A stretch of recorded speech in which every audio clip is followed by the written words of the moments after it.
Sophia, as I was walking through this garden earlier and observing how every plant grows at its own pace without rushing or comparing itself to others, it made me realize how often we, as people, tend to measure our lives against unrealistic timelines and expectations, even though everyone's journey is completely different and shaped by unique experiences. That's actually a really beautiful way to look at it. And I think you're absolutely right, because many of us spend so much time worrying about whether we are ahead or behind in life that we forget to appreciate how much we have already grown, even if that growth isn't always visible or easy to measure. Exactly, and sometimes I feel like social pressure makes it even harder, because we constantly see other people achieving things, reaching milestones, or appearing successful, and without realizing it, we begin to question our own progress instead of focusing on our personal path. I've felt that too, especially during times when I was unsure about my future, because it can be overwhelming to see others moving forward with confidence while you are still trying to figure out what truly makes you happy and fulfilled. And maybe that's where the real challenge lies, not in achieving success quickly, but in taking the time to understand ourselves deeply enough to choose a direction that actually aligns with our values, interests, and passions. Yes. And I think that kind of self-understanding doesn't happen overnight, because it requires patience, reflection, and sometimes even going through difficult experiences that teach us what we truly want and what we need to let go of. That reminds me of a time in my life when I was chasing goals that I thought would make me happy, but after achieving them, I realized that they didn't bring the sense of fulfillment I expected. And that was when I started questioning whether I was following my own dreams or someone else's expectations. That's such an important realization, because many people never stop to ask that question, and they continue moving forward on a path that doesn't truly satisfy them, simply because it feels safer or more accepted by society.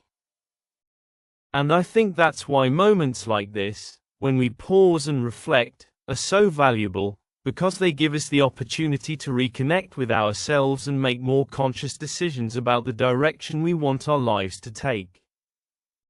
I completely agree, and I've learned that even small moments of reflection, like taking a walk, writing in a journal, or having a meaningful conversation like this, can help us gain clarity and understand our thoughts more deeply. Another thing I've been thinking about is how fear often plays a big role in the choices we make, because sometimes we avoid taking risks or trying new things simply because we are afraid of failure, rejection, or uncertainty. That's very true, and I think fear is something everyone experiences, but what makes a difference is how we respond to it, because while fear can hold us back, it can also guide us toward areas where growth is possible if we are willing to face it. And perhaps failure itself isn't something we should fear as much as we do, because every mistake or setback carries a lesson that can help us become stronger, wiser, and more resilient over time. Exactly. And when we start seeing failure as part of the learning process rather than something negative, it becomes easier to keep moving forward without losing confidence in ourselves. I think that's why personal growth is such a continuous journey, because there is always something new to learn, whether it's about the world around us or about ourselves. Yes, and sometimes growth happens in the most unexpected ways, through challenges, changes, or even simple everyday experiences that teach us something valuable if we pay attention. And maybe that's what makes life so interesting, the fact that it's constantly changing and evolving, giving us new opportunities to grow, adapt, and discover different aspects of who we are. Exactly. And when we start seeing failure as part of the learning process rather than something negative, it becomes easier to keep moving forward without losing confidence in ourselves. I think that's why personal growth is such a continuous journey, because there is always something new to learn, whether it's about the world around us or about ourselves. Yes, and sometimes growth happens in the most unexpected ways, through challenges, changes, or even simple everyday experiences that teach us something valuable if we pay attention.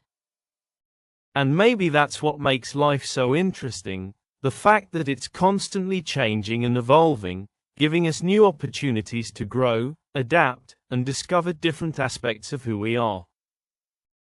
I like that perspective, because it reminds us that we don't have to have everything figured out all at once, and that it's okay to take our time exploring different paths until we find what truly resonates with us.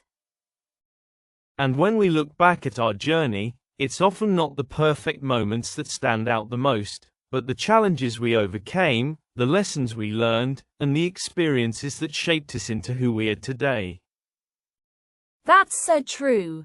And I think those experiences also help us develop empathy and understanding for others, because we realize that everyone is going through their own struggles, even if we can't always see them. And maybe that's why kindness and patience are so important, not only toward others but also toward ourselves, because we are all learning and growing at our own pace. Yes. And when we start treating ourselves with the same kindness and understanding that we offer to others, it becomes much easier to accept our imperfections and continue moving forward with confidence. I think that's one of the most valuable lessons in life, learning to accept ourselves while still striving to improve, because it creates a balance between growth and self-compassion. And perhaps that balance is what leads to a truly meaningful and fulfilling life, where we are not only achieving goals but also enjoying the journey and appreciating the present moment. You know, standing here in this garden and having this conversation makes me realize that sometimes the most meaningful moments are the simplest ones, where we are fully present, connected, and open to understanding life a little more deeply. I feel the same way, and I think it's a reminder that happiness doesn't always come from big achievements or major changes, but often from small, genuine moments of connection, reflection, and appreciation. And maybe if we can remember that more often, we'll start living in a way that feels more authentic, peaceful, and aligned with who we truly are. Yes, and if we continue to grow, learn, and stay open to new experiences, then every day becomes another opportunity to create a life that feels meaningful and fulfilling in its own unique way.